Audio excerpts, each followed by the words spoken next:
Welcome to this week's edition of 26 Minutes With It. It's a show that honors those who are leading, making an impact, and creating positive change on the planet and locally. I'm your host, David Cohen, and I'm really pleased to have this week's guests with us.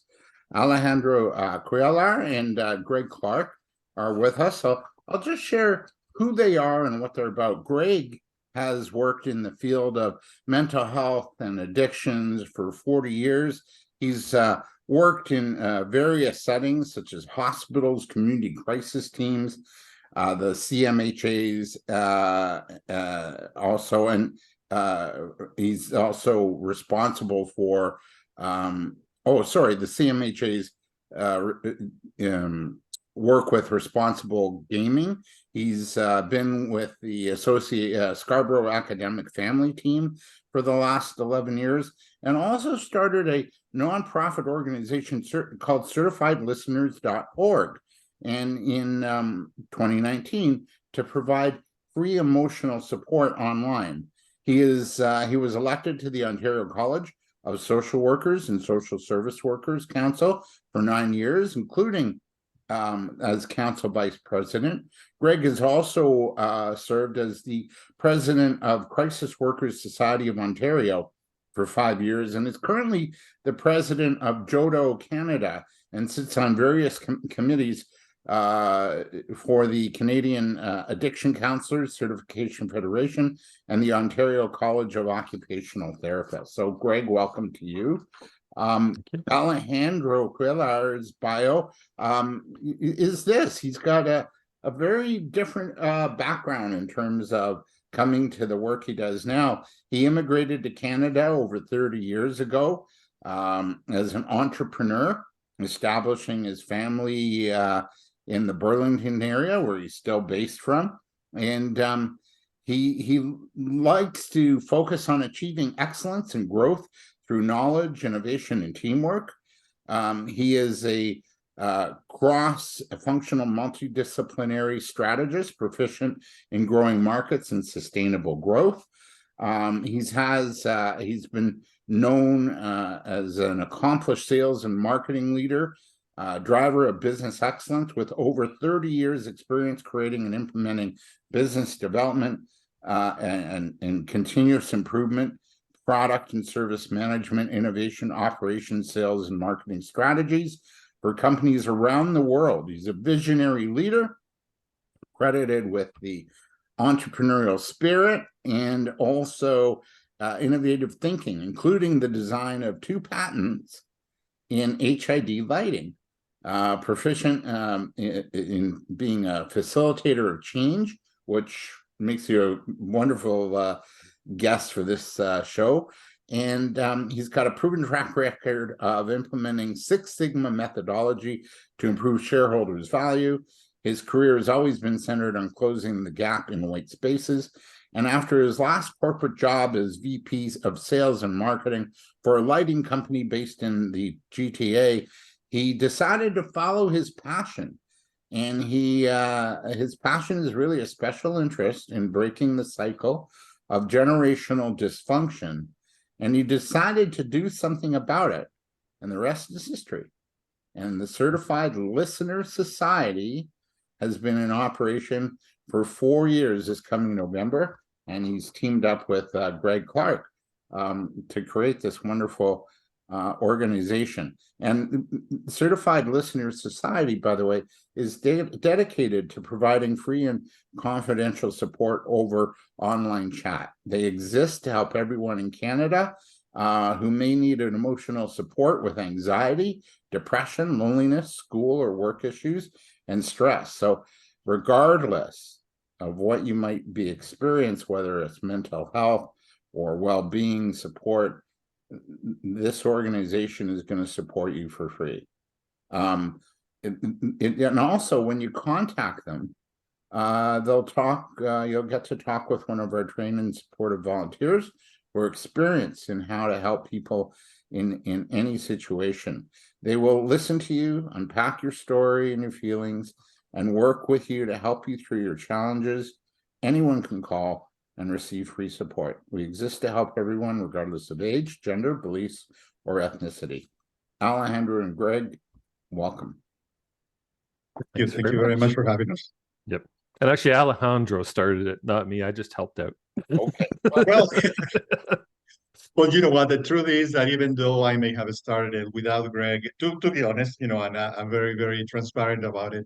Without Greg, we wouldn't be where we are today because I have maybe the vision and the passion of the operational side and the business side to grow something. Mhm. But Greg has definitely provided a lot of insights, and without his help, we wouldn't be where we are because of all of the legalities, all of the how far can you go helping somebody, how all of those things that have to do with mental health that I don't have any experience, and I am not claiming to have any experience. I just have the passion to generate the idea. That's about it. Yeah, so you really, both your experiences are vital to the overall success of the organization. And in terms of working with mental health and sales, you got to be a little crazy anyway. So I don't know how good we'd be at that, because I do sales too for my business. So what got you interested in this kind of work? I mean, here Greg, I can understand with your background in the field, but Alejandro, what got you interested in this kind of work? You know what? It was my personal experience. Without going into many details, I went through. I guess we all go through life experiencing different ups and downs in our lives, Mm-hmm. and I eventually separated from my daughter's mom about 10, 11 years ago. And at that period, I realized how I was mimicking a lot of the things that I had learned from my childhood, and then how my mom and dad were mimicking things that they learned from their own childhood. So that got me very, very interested in breaking the cycle of generational dysfunction, because I do not want my two daughters to go through the same thing that we are going through, if you know what I'm saying. So that's what got me interested on it. I have always liked helping people, and I learned that from my dad. Again, I learned it from him. He was always willing to help somebody else in need. So that passion from helping people and my interest in helping my own life and my own daughters to break the cycle of dysfunction got me into it. Not that everything that you learn from your childhood is bad, because many things are very, very Yes. positive. Yeah. I mean, you do learn many things that are very, very good. But on the other hand, there are other many that will be good to just put on the side. And the sooner that you can realize that, the sooner the better. So that's what got me into this line of work. And Greg, what got you to say yes to Alejandro in this offer? Actually, I think I chased him down with a question, and conversation went from there. Because I've done the formal stuff for so long, and I worked in community crisis work, both as frontline and management, I realized that there was this whole gap in services that sometimes we just needed to share humanity with other people and be there to listen and acknowledge somebody and what they're going through. And you don't need professionals with years of training and education to do that. What you need is good people. So being able to be part of the creation of something where both the volunteers benefit from being there for other people, and certainly the callers do too. So I'm a big fan of win-wins, and that's really what I saw this as. Now, Alejandro, you mentioned you want to break the cycle of generational dysfunction. And, over the past 3.5 years, really since I feel that the pandemic started back in March 2020, what's come to the forefront? Well, trauma is a big issue that's being talked about, thanks to many experts and teachers, especially Gabor Mate, based in BC. Kyle Cease is another teacher, transformational leader that talks about breaking our patterns. I'm just reading a book called Wild at Heart about men and embracing their masculinity, not the toxic masculinity, but their masculinity. And it's all based on our beliefs and our patterns that we learned when we were young. So why do you feel like that's a bit of a cornerstone for the work you're doing now with certified listeners? I feel that I've gone through therapy throughout my life. Mm-hmm. And I find that the biggest challenge that everybody has to eventually look for help is to recognize that you need help.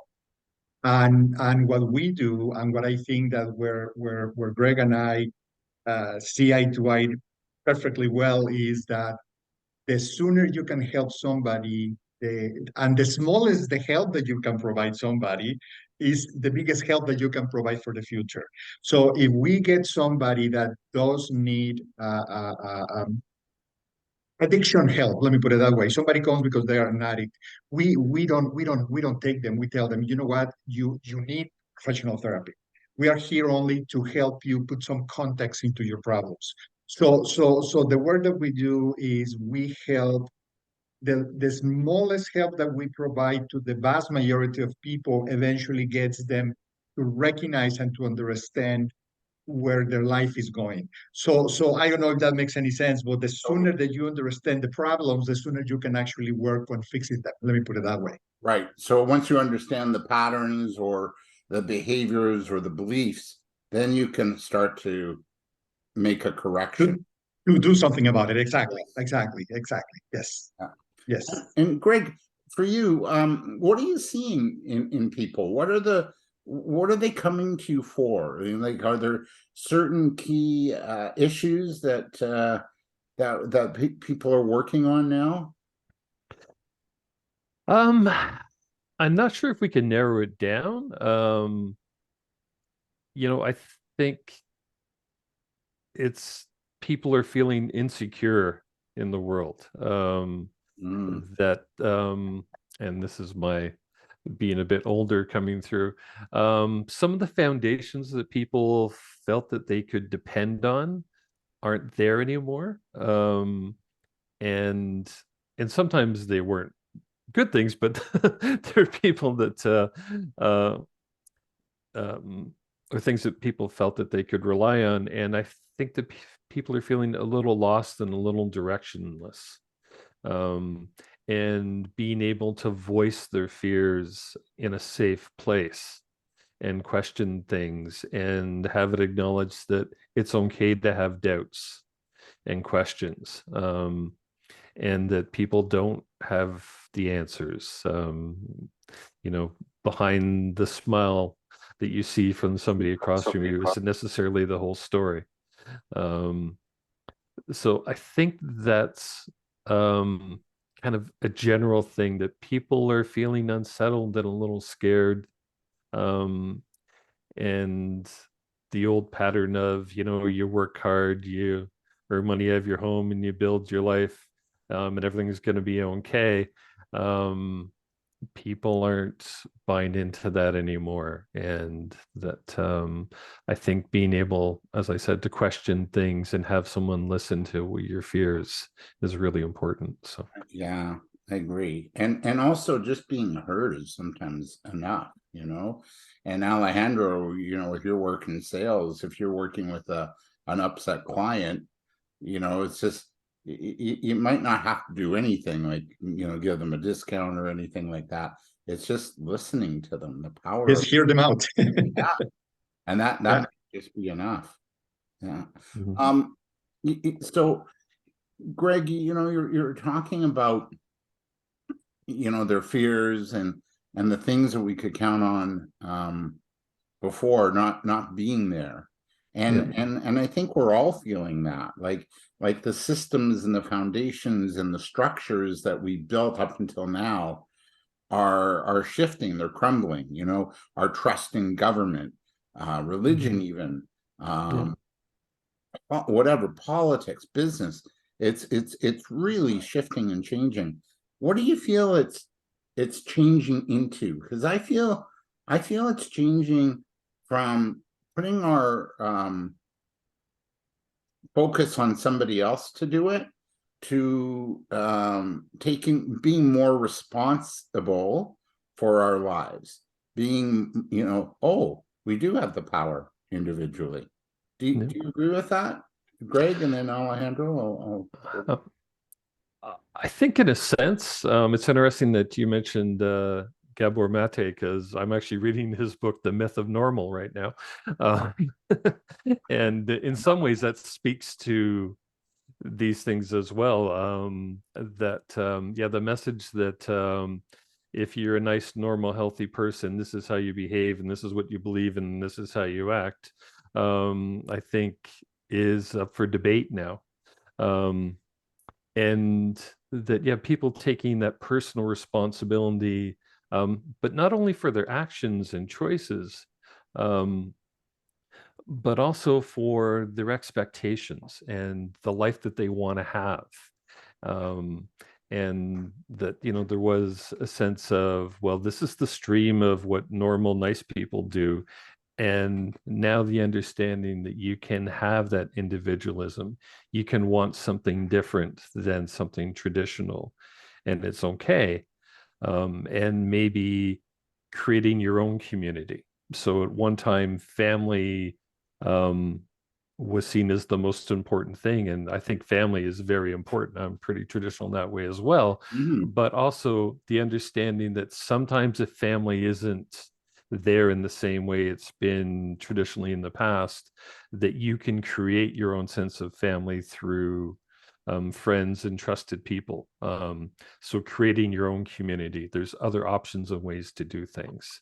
And that it's okay, but also being able to assert the things that are important to you, your needs and your expectations, so that you do feel safe, content, and have a place in the world that is accepted because you're you and that's your life.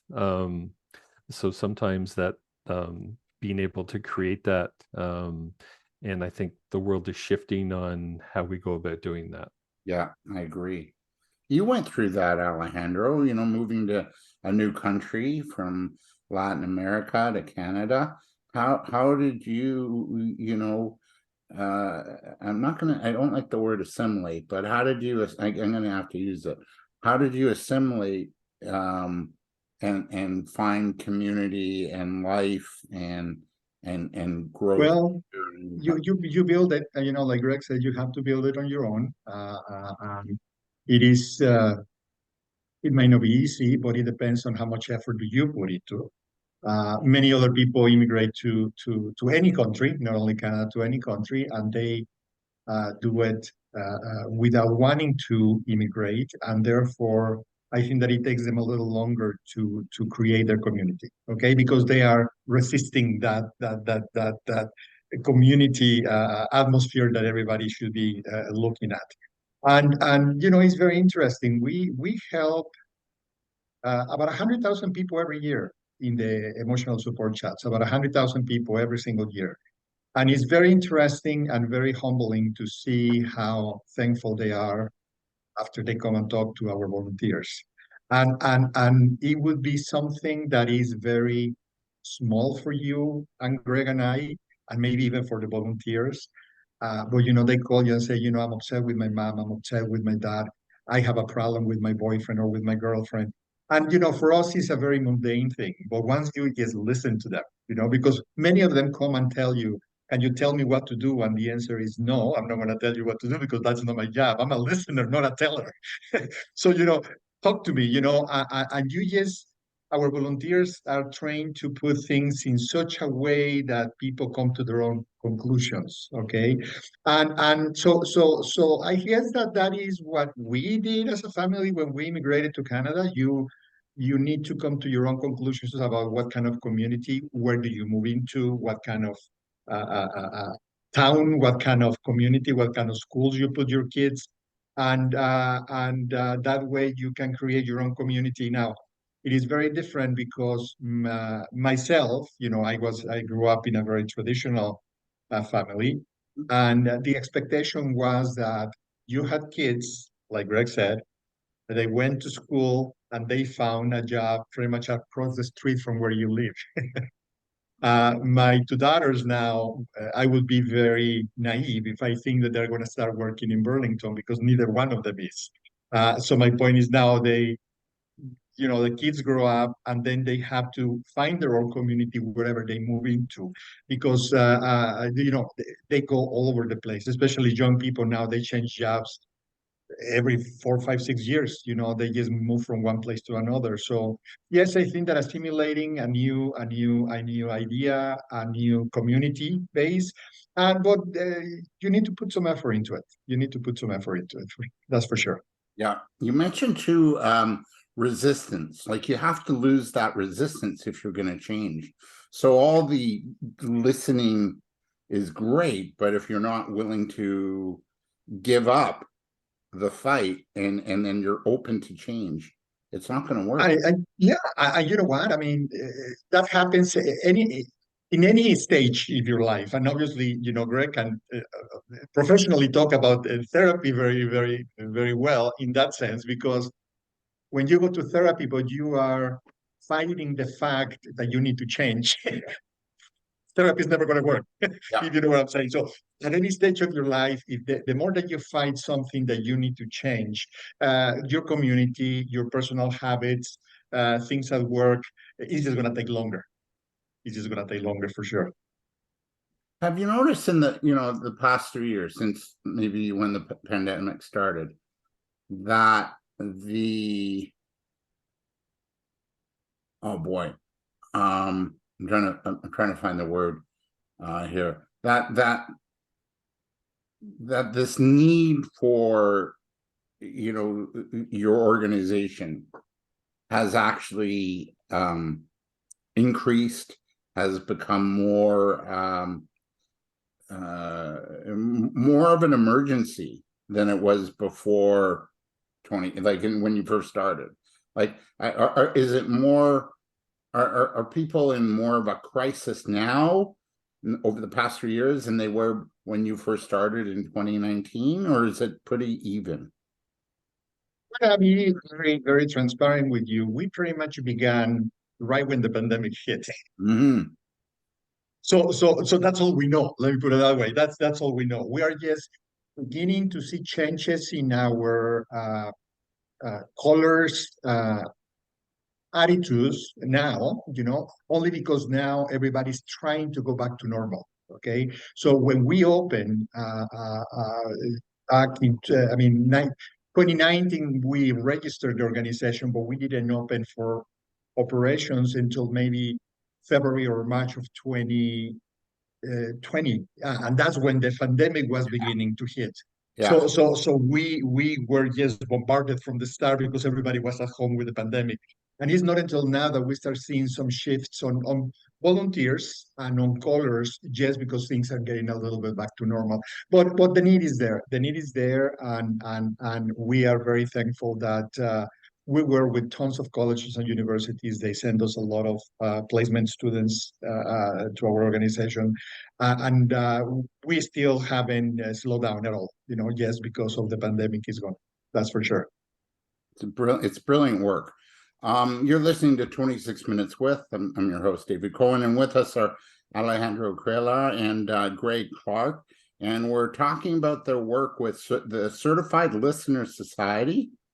I like this quote. The Chinese say, "May you live in interesting times." I always say, yeah, but not this interesting. Are you? Yeah, I asked you, about the critical nature, but and I think these times are have been really critical since you started, as you alluded to in your response just now. But is there a call or a case maybe that you were involved with, Greg? Maybe you can answer this. That where you felt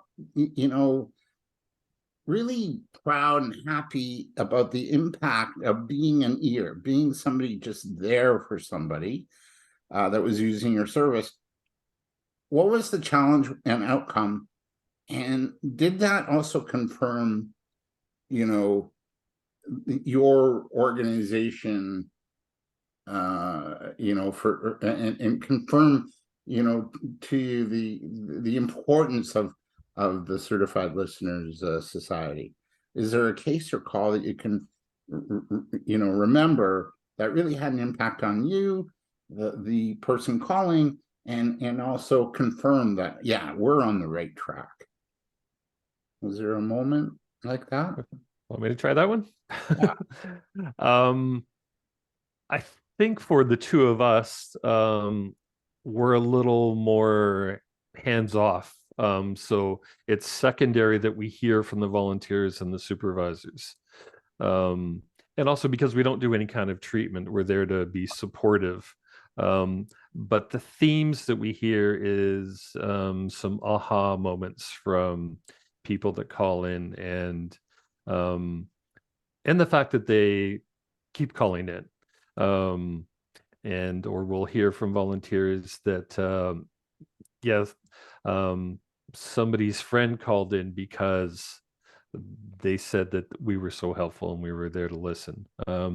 So I can't really think of any individual ones per se, and there's been so many stories that people have told, but also because we try and respect confidentiality in the same way any service would. We don't talk about specifics. We don't know people's names. Also, when they call in, yeah, whatever they tell us their name is the name that we go by, because we don't need to know their information or anything specifically about them. We just need to connect on a human level. So I think definitely during the pandemic, a big part was the isolation, and being able to connect with another human. And we had no idea the pandemic was coming. It was a fortunate coincidence for us, if we can put it that way. I hope that's not too insensitive. But I think, irregardless, I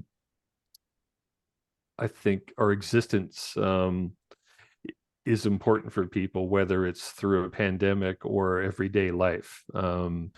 Because again, we're not a crisis service. We're there for when people need to make that connection.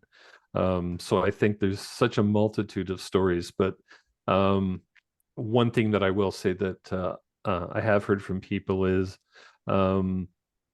people having kind of an arena to discuss a change they want to make, or how do I talk to my parents, or how do I talk to my spouse or my boss, so that there's an independent voice there that's there to give reassurance and a place of safety.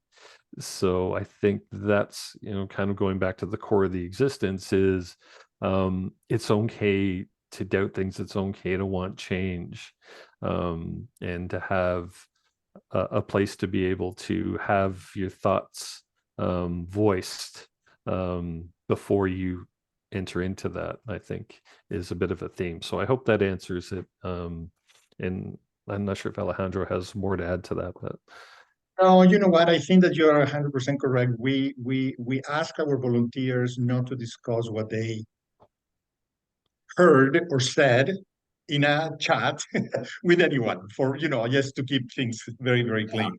But what I can say, because I do see those every now and then, is people reach out to us by email. You know, they just send an email and say, you know, I just want to thank you very much for this and this and this and this. I was having this kind of problem and it made a big difference in myself.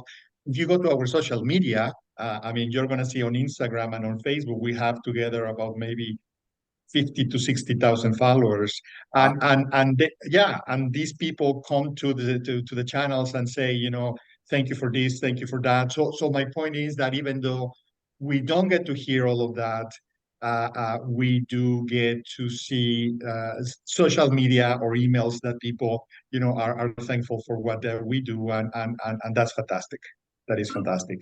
How do people hear about you? Because, like, if I wasn't on a website called Charity Village, which is a place for nonprofits to advertise jobs, I saw two positions for volunteers on there.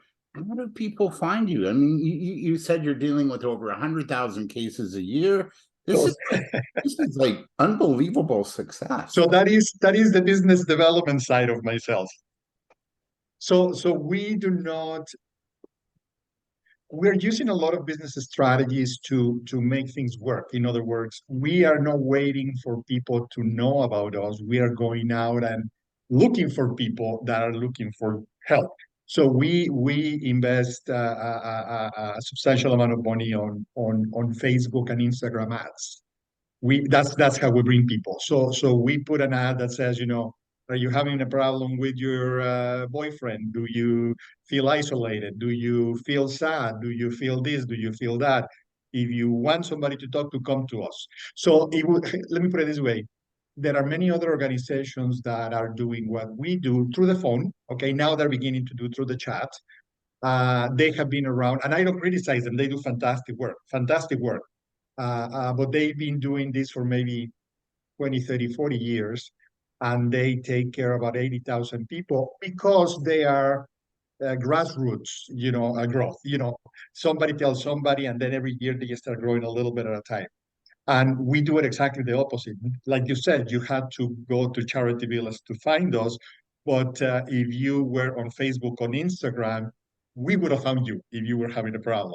And then we would have brought you to other websites. So that's how we reach out to so many people.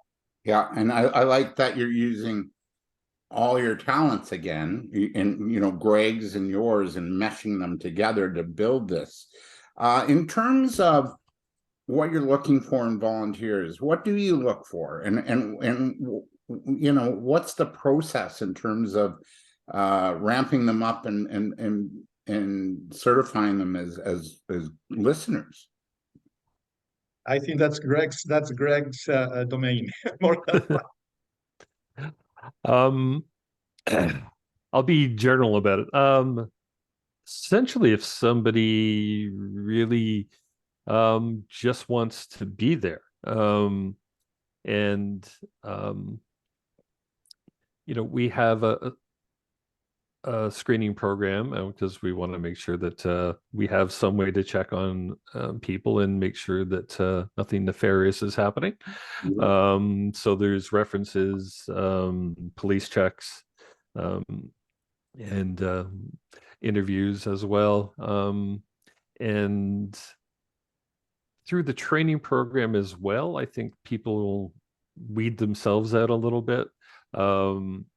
Because sometimes somebody's really enthusiastic but then it's like, oh, I got to do this. And so there's a level of commitment, and also that we make sure that there's accountability. So we have our regular volunteers, and they don't have to have any kind of outside training or anything like that. We only take adults. And then we have our supervisors, and our supervisors supervise chats in real time, and they go through a greater scrutiny where they have to have education in mental health, so a degree, diploma, experience, and an interview process that I do. So all the supervisors are screened by myself, and then they go through not only our basic training program, but then they go through a supervisor's one. And then there's a community of the supervisors that interact and can get support in that way. Right down to, we have a debriefing team for all the volunteers, so that if somebody feels that they need support or had a difficult call, and it's up to them if they had a difficult call. We don't say you have to do it for this, this, and this. It can be emotionally draining, or it can trigger something from their own past. Then we have that system set up as well. So again, the two levels, and also we have volunteers that do some of the business side of things, promotion,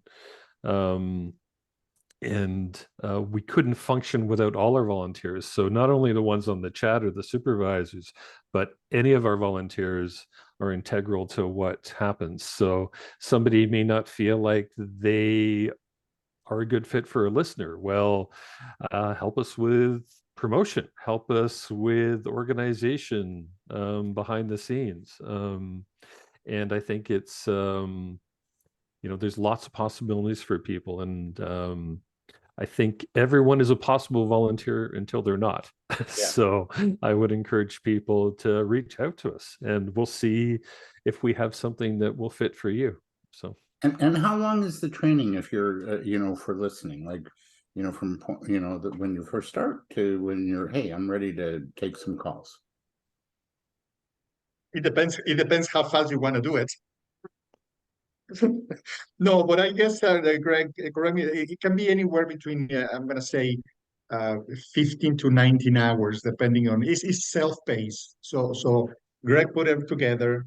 It is on a learning software inside the website. So you register on the website, and once you go through the screening process, police record checks and references and all of that, and you start taking the training, you can take it. I have seen people that have taken it in a day.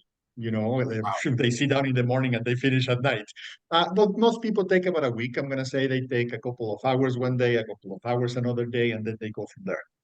Yeah, but it's about 13, 16 hours, 19, depending on how soon. And then we have the supervisor's training, which that is, I think that's 4 hours long. Again, that's 4 hours long. That is a more in-depth. Again, Greg was the one that authored that training. That is, that's an extra training that the supervisors need to do. Are supervisors paid, or are they volunteer as well? Everybody's volunteer. Wow. It reminds me of volunteer work I used to do with the kids' cell phone way back when. They also have, counselors taking calls from kids around across Canada. I got involved in Greg, what you alluded to, in the marketing and promotion. So I would go and speak about Kids Help Phone at a Rotary breakfast to try and get, donations and business owners aware of it, or, as part of the bowl-a-thon. So, the bowl-a-thon was a huge success. I think we raised over $250,000 in one weekend from all the participants. I want to take a break here, and I want to thank you for being a guest on 26 Minutes, or on the 26 Minutes with version. But I want to continue our conversation. I have a few more questions on our deeper dive segment. But before we do, Greg and Alejandro, where do we reach you to learn more about you and this meaningful and spiritually uplifting work you're doing? It's brilliant. The website is the easiest way to find the organization, and either Greg or myself, certifiedlisteners.org. So certified listeners is with an S at the end, certifiedlisteners.org. You can find us there. You can find us on Facebook. You can find us on LinkedIn. You can find us in all of the social media. You're going to be able to find us quite easy if you Google those. Either, emotional support, you might be able to now in Canada find us as one of the top rated emotional support websites if you Google that phrase. Yeah, it's beautiful work you're both doing. So needed right now with all the change that we're all experiencing, not only collectively, but also individually and personally. I want to thank you both for this. Greg, Clarke, and Alejandro Cuellar, they joined us from their home office this day. Stay with us. Our deeper dive is next.